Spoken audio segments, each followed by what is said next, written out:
technical place. Hey, everybody, we're back with the author of the new book, Knife, Salman Rushdie.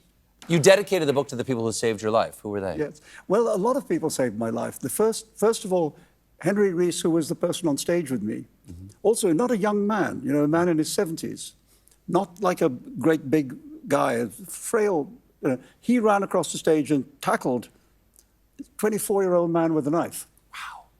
Wow. And then, amazingly, people in the front row of the audience came running up and helped him. And they all jumped on this guy and held him down until people arrived to arrest him. So that's these people whose names I don't know, faces I wouldn't recognize. They were the first people who saved my life. Then there were a couple of doctors in the audience. There was a retired fireman with a big thumb who stuck his thumb on my neck where the biggest wound was. And just kept it there, walked all the way to the helicopter with his thumb on my neck. Were you conscious the entire time? I was sort of conscious. I mean, I wasn't unconscious, but I wouldn't say my senses were at their sharpest. Not fully, up on it. But I remember him. He kept telling everybody his name, and his name was either Matt Perez or Mark Perez, and I'm not sure. All right. But he was a retired fireman, and he was one of the people who saved my life, whose names I do know. Then there were all these doctors.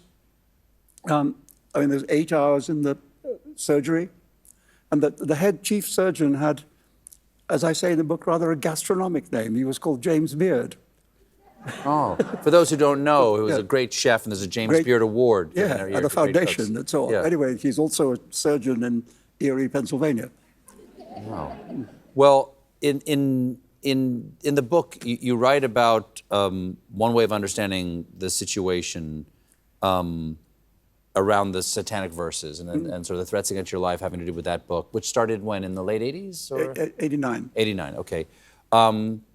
Was this related to it in some way? Well, I assume so, because, I don't know much about this young man, except for an interview he somewhat unwisely gave to the New York Post from jail. Many reasons why that's unwise, but we don't have to go into that. But he declared himself to be an admirer of the Ayatollah Khomeini. So I assume it's got something to do with that. Well, you say that the threats against your life having to do with satanic verses was a quarrel between those with a sense of humor and those without one. Yeah. Okay, and of your attacker, you say you could try to kill because you don't know how to laugh. Yeah. What is the relationship between laughter or humor and this violent impulse? Well, let me just ask you, can you imagine a funny fanatic? No, they have to maintain their status all the time, the Philly fanatic, but that's probably the only one. Yeah. So I think there's something about humor and bigotry that doesn't go together. And humor is liberating, Humor is a way of celebrating life, and laughter is a thing we do together. When we laugh together, and it brings us closer. And this is all the beauty of laughter, and none of that seems to fit into, if you like, the kind of Taliban view of the world, where they outlaw all this stuff. Or music. Or music, also. Yes. Outlaw that too. Organized sound. Can't happen. Yeah, exactly. Anything that brings pleasure. The American humorist once said that Puritanism is the deep fear that someone somewhere might be happy.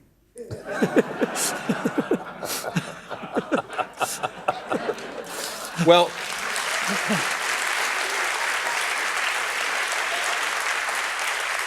last fall, you received an award here in New York City called the Lifetime Disturbing the Peace Award. Yeah.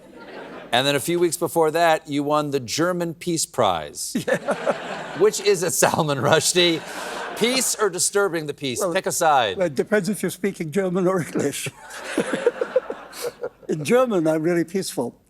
But I have to say, by the way, that my name means peaceful, Salman. So my parents thought I was peaceful, for what that's worth.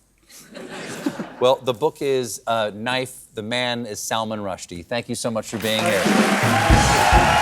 We'll be right back with the star of Shogun, Anna Sawai.